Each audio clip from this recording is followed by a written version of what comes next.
2023년을 시작하면서 우리 교회에 변함이 없는 그리고 영원한 핵심 가치, 하나님의 이름, 나라, 뜻을 위하여 가르치고 전하고 섬기는 교회, 이 핵심 가치를 함께 외치며 시작을 했습니다.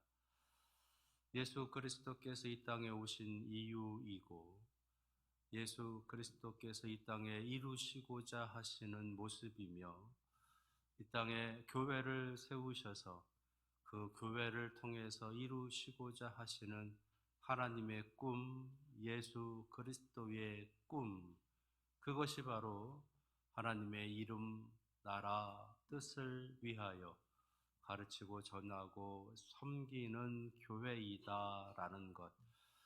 그래서 우리 교회는 이 핵심 가치에 변함이 없이 그렇게 올 한 해도 나아가려고 합니다. 여러분들 살아가시는 모든 삶의 자리마다 하나님의 이름과 나라와 뜻이 가득하게 넘쳐나기를 원하고 그것을 위해서 가르치고 전하고 섬기는 이 거룩한 일들을 우리 다 함께 행하며 나아가시는 우리 교회와 성도들 되시기를 축원합니다. 2023년 올 한 해 살아가면서 우리 교회가 중점을 두고자 하는 내용이 두 가지가 있습니다. 하나는 교회 학교의 회복이고 두 번째는 기관 모임의 정착입니다. 교회 학교의 회복, 기관 모임의 정착. 이 두 가지 중점 사항을 통해서 알 수 있는 것은 교회 학교가 많이 무너졌다라고 하는 것, 또 하나는 기관 모임을 비롯한 소그룹의 모임들이 많이 약화되었다라고 하는 것. 그래서 23년에는 그 교회 학교가 다시 회복되기를 위해서 그리고 각 기관들의 모임이 보다 더 잘 정착되고 활성화되어져 가기를 위해서 중점적으로 노력해야 되겠다라고 그렇게 말씀을 드리면서 시작을 합니다. 이런 말씀을 드리는 이유는 안타깝게도 지난 2년, 3년간 한국교회와 전 세계 교회에 불어닥친 코로나19라고 하는 팬데믹 상황으로 인해서 교회에 안타까운 많은 모습들이 들어왔기 때문입니다. 최근 2, 3년 동안을 통해서 갑작스럽게 들어온 내용들은 물론 아닙니다. 아주 오랜 시간 동안을 거쳐서 한국교회 그리고 우리 교회, 이 땅의 교회들에게 내려오고 있었던, 그래서 안 좋은 영향을 끼치고 있었던 모습들이 있었는데 그것이 이제 최근 2, 3년간 벌어졌었던 코로나19라고 하는 팬데믹 상황으로 인해서 더 급격하게 절정에 치닫게 되었다라는 겁니다. 그 첫 번째 절정으로 치달았었던 교회의 안타까운 영향은 먼저 이성적이고 합리적인 것을 이제 기반으로 한 자유주의적인 신앙이 정점에 달하게 되었다라는 겁니다. 무슨 말이냐 하면 이성적으로 또는 합리적으로 잘 납득되어지지 않는 것들, 잘 이해가 되지 않는 신앙적인 요소들, 그런 것들을 거부한다라는 거예요. 사람들의 생각에, 사람들의 이성에, 사람들의 판단에, 사람들의 지성에 쉽게 이해가 되지 않는 그런 신앙적인 요소들.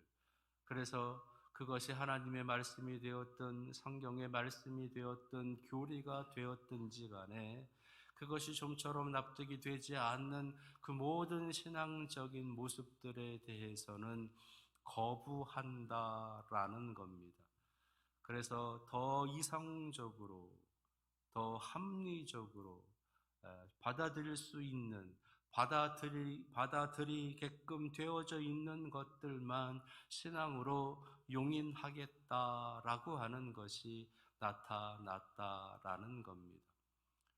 비단 최근에 2, 3년 동안의 모습을 통해서 이러한 것들이 들어온 것이 아니라 아주 오랜 시간 동안을 통해서 계속해서 교회사 속에서 나타나고 있었던 것들인데, 그것이 이제 이 최근 2, 3년 동안 더 급격하게 나타나면서 절정을 이루게 되었다라는 겁니다.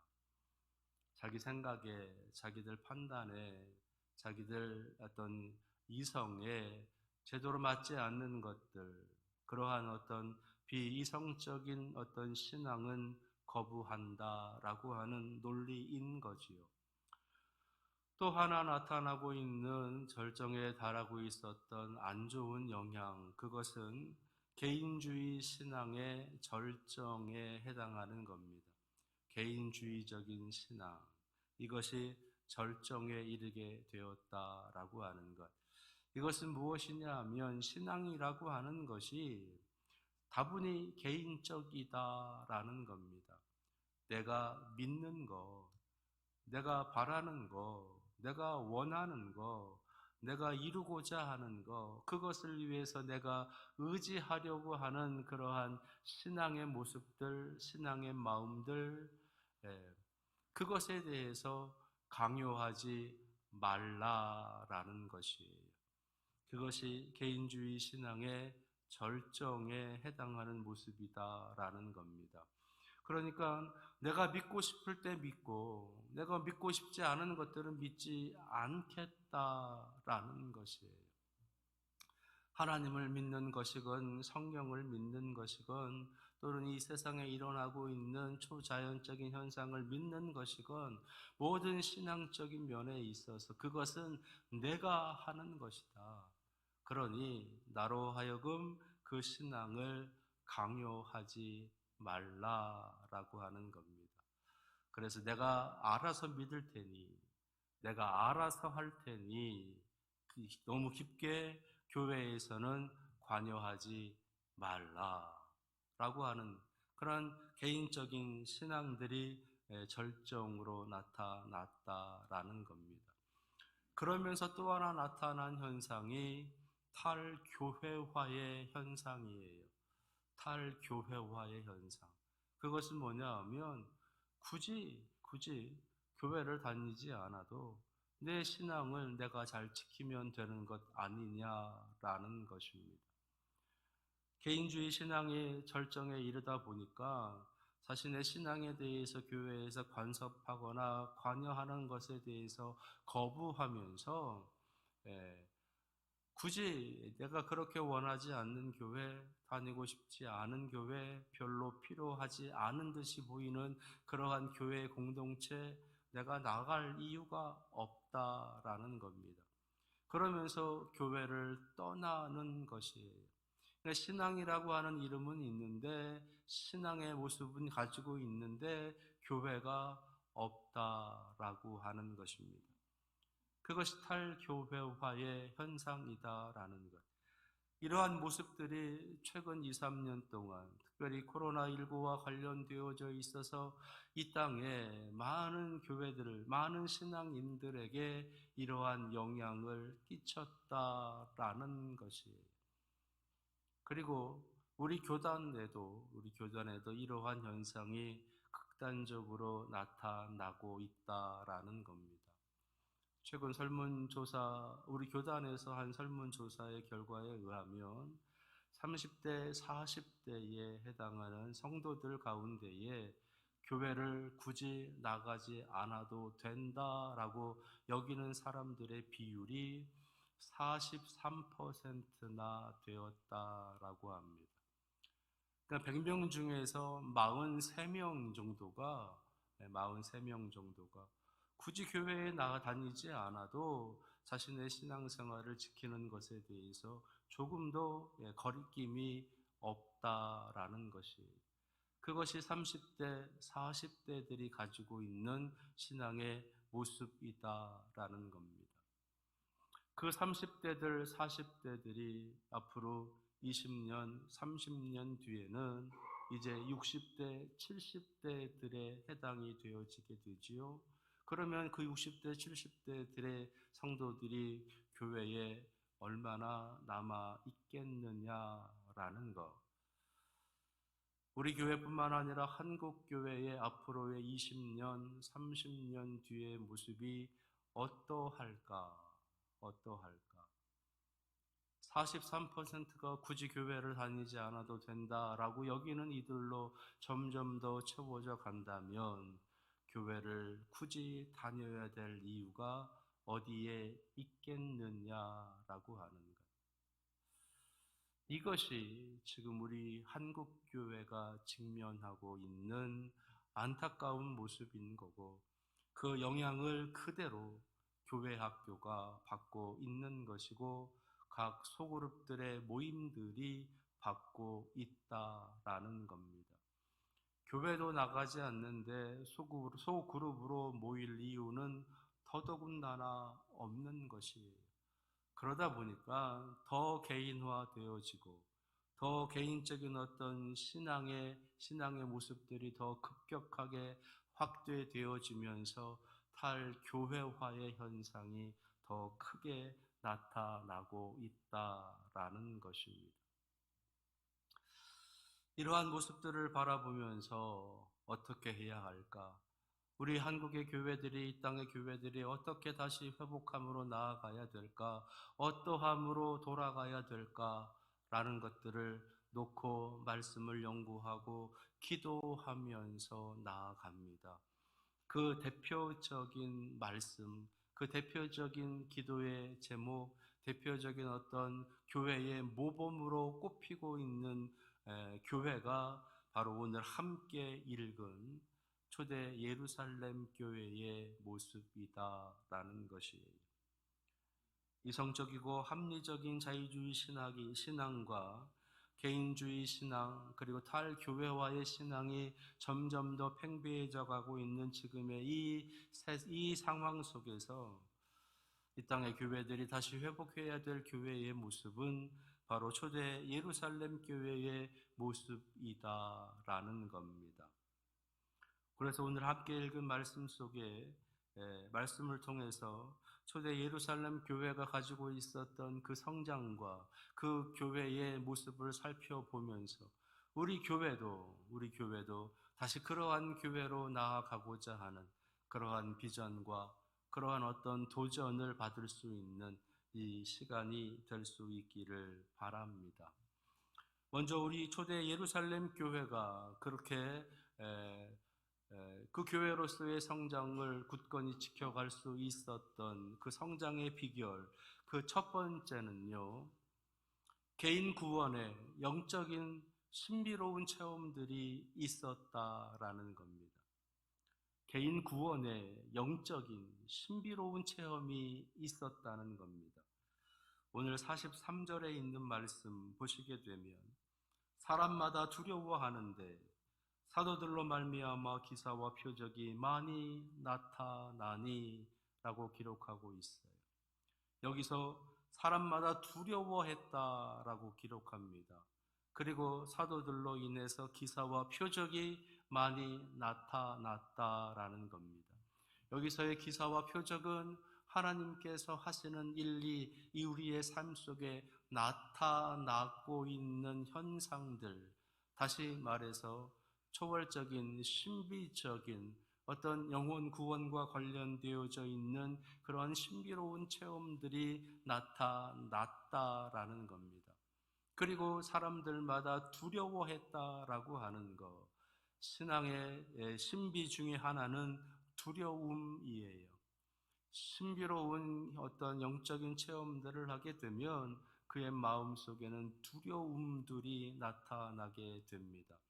하나님을 두려워하게 되고 교회를 두려워하게 되고 영적인 현상에 대해서 두려워하게 되고 영적인 것들에 대해서 두려워할 줄 알게 된다는 거지요. 그래서 사람들마다 두려워하는 현상들이 그 교회에 많이 나타났다라고 하는 것은 개인 구원들을 이루게 되는 영적인 신비로운 그런 어떤 체험들이 많이 나타나고 있었다라는 것입니다. 사실 교회의 가장 대표적인 특징은 이것이에요. 교회의 가장 놀라운 특징은 신비로운 영적인 체험입니다. 신비로운 영적인 체험. 예수 그리스도를 만나는 체험이라든지, 예수 그리스도의 음성을 듣는 체험이라든지, 이 안으로 성령의 충만함이 임하게 되는 그러한 체험이라든지, 내 몸이 뜨거워지고 내 몸이 불같아지고 내 몸이 불타는 것 같은 그런 뜨거운 영적인 체험을 하는 것뿐만 아니라 삶을 살아가면서 하나님을 만나게 되는, 하나님을 경험하게 되는, 하나님의 손길을, 하나님의 만져주심을 느끼게 되는 그런 특별한 영적인 체험들이 나타난다라고 하는 겁니다. 이게 신앙의 특징이고 교회의 특징인 것입니다.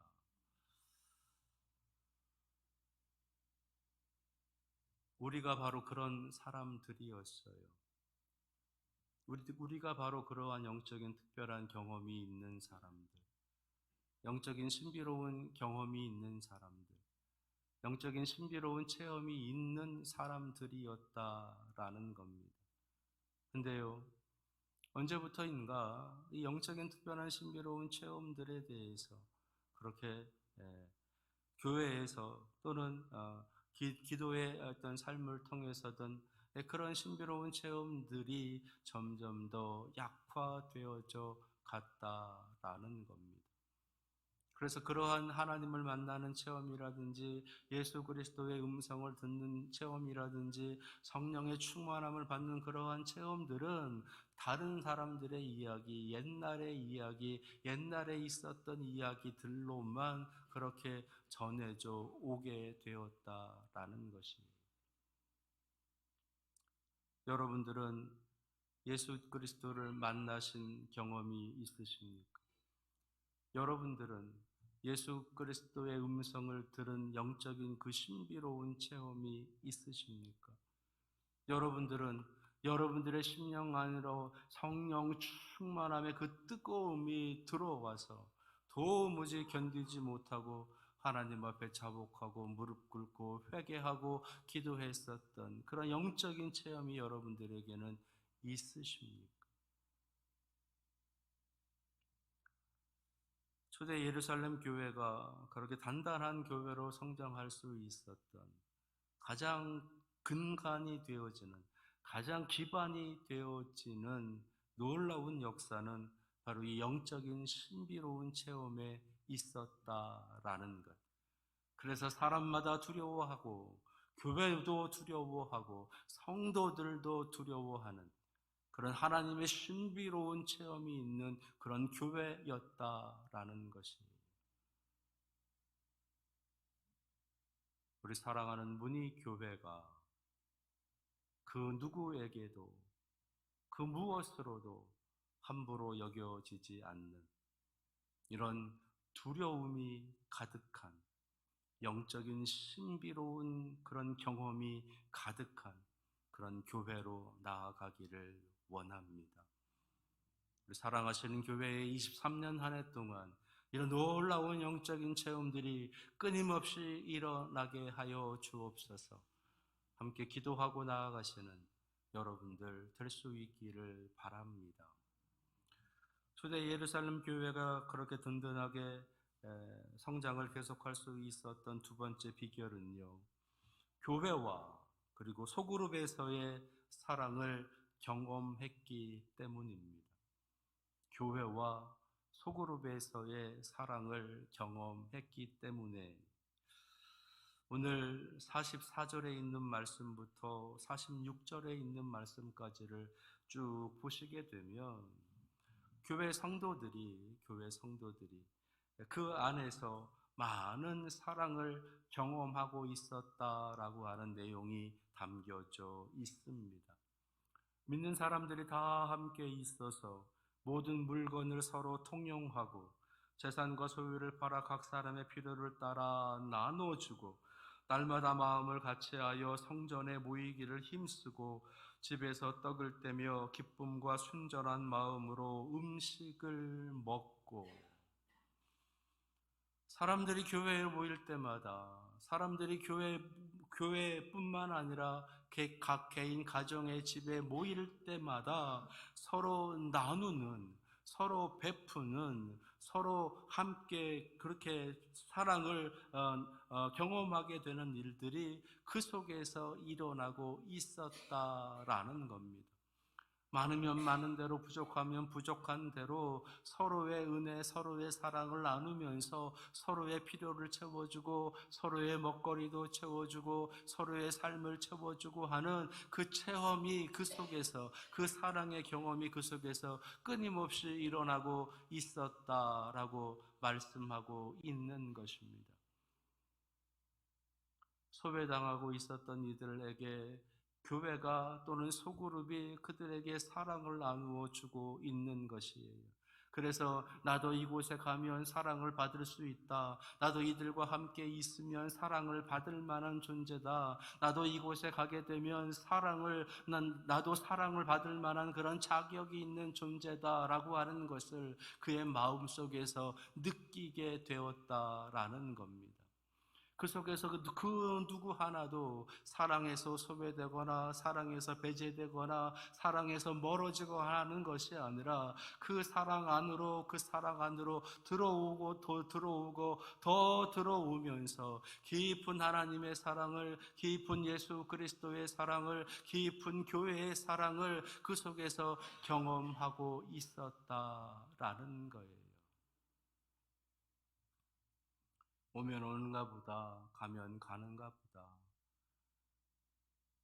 그렇게 서로가 서로에 대해서 무관심하고 서로가 서로에 대해서 크게 어떤 기대나 어떤 권면이나 어떤 위로나 어떤 말들을 서로 나누지 않고 지내는 것이 아니라 함께 있는 것만으로도 좋고 손잡아주고 서로에게 축복해주고 칭찬해주면서 잘하고 있다고, 그렇게만 하면 된다고, 함께 잘 만들어 가자고, 우리 서로 사랑할 수 있다고, 얼마든지 사랑하며 나아갈 수 있다고, 이렇게 하면 이겨낼 수 있다고 하는 그런 위로와 사랑을 나누는 공동체, 그것이 바로 교회였고 그것이 바로 성도들의 모임이었다라고 우리에게 소개해 주고 있는 것이에요. 23년, 저는 우리 교회가 이러한 교회가 되기를 원합니다. 우리 교회 전체적인 모임을 뿐만 아니라 각 기관들이 모였을 때에도 그 기관에서, 교회 학교에서도 모였을 때에도 그 교회 학교 내에서도 서로가 서로를 더 사랑하고 위로하고 안아주고 손잡아 주면서 서로가 사랑받을 존재, 사랑을 나누는 존재로서의 그 귀한 가치를 그곳에서 경험할 수 있는 그런 교회가 되기를 원합니다. 23년 그것을 위해서 함께 노력하며 우리 교회와 우리 소그룹 안에서는 하나님 주시는 그 사랑의 거룩한 체험이 가득해지시기를 축원합니다. 마지막으로 세 번째, 초대 예루살렘 교회가 든든히 성장할 수 있었던 비결은요, 교회와 성도들에 대한 칭찬과 존경의 체험이 있었기 때문입니다. 47절 말씀에 하나님을 찬미하며 또 온 백성에게 칭송을 받으니 주께서 구원받는 사람을 날마다 더하게 하시니라.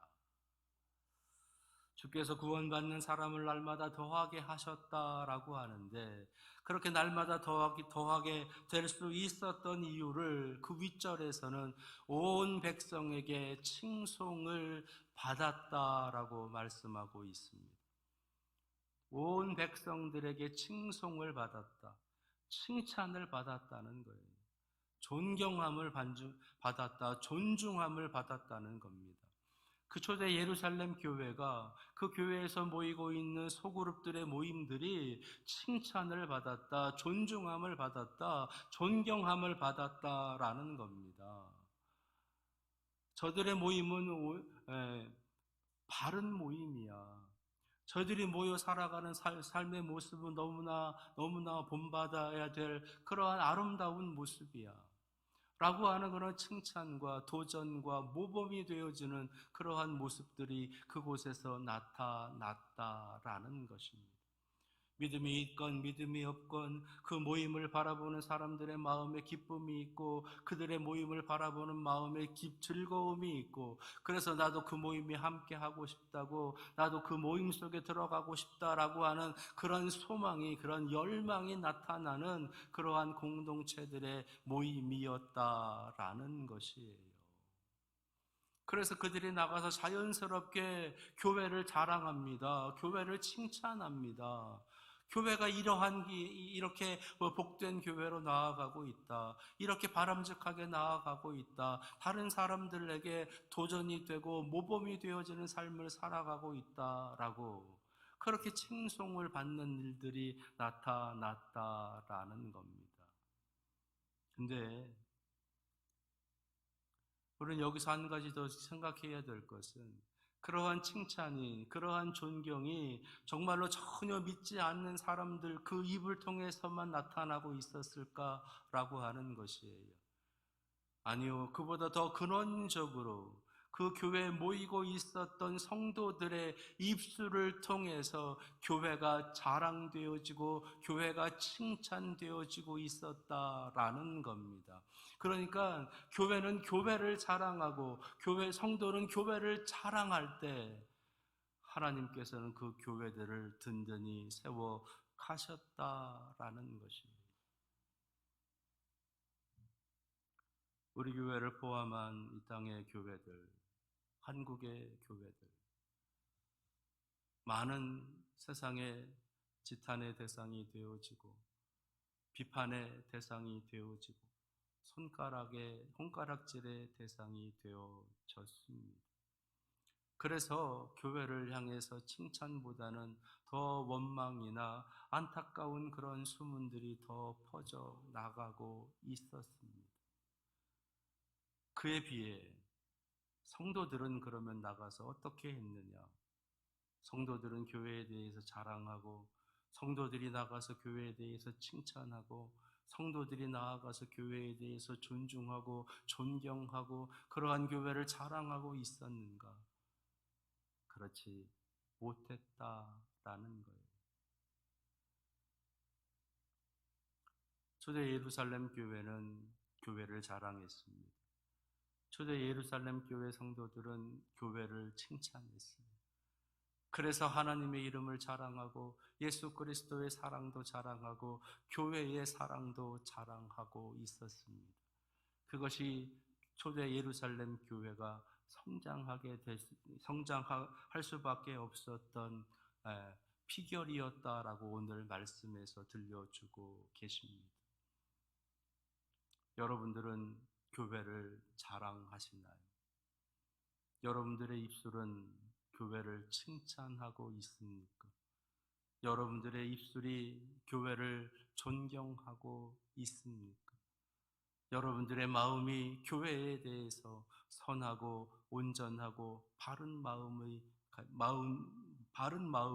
갖고 계십니까?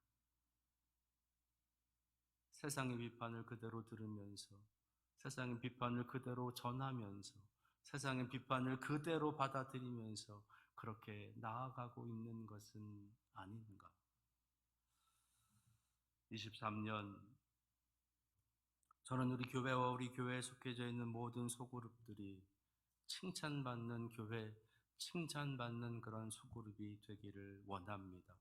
그러기 위해서는 여러분들이 나아가셔서 먼저 자랑하셔야죠.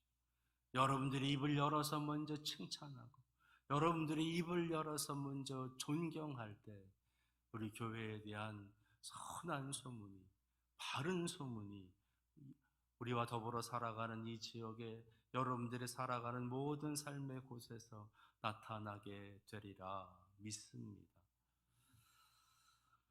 초대 예루살렘 교회가 성장할 수 있었던 비결 세 가지를 말씀을 드렸습니다. 먼저는 개인 한 사람 구원의 영적인 신비로운 체험이 있었다는 것. 두 번째는 교회와 소그룹에서의 사랑의 경험이 있었다는 것. 그리고 세 번째는 교회와 성도에 대한 칭찬과 존경의 경험이 있었다라고 하는 것. 23년 우리가 회복해야 될 교회 학교와 그리고 각 기관의 모임들을 위해서 여러분들이 함께 마음을 모아 기도하고 영적인 놀라운 신비로운 체험들이 있는 그러한 소그룹, 그러한 우리 교회가 되기를 위해서 마음을 모아 주실 뿐만 아니라 나아가서 칭찬과 존중함을 높여드리면서 그렇게 우리 교회를 섬겨가시는, 그래서 우리 모든 소그룹마다 사랑이 가득하게 되시기를 간절히 축원합니다. 기도하겠습니다.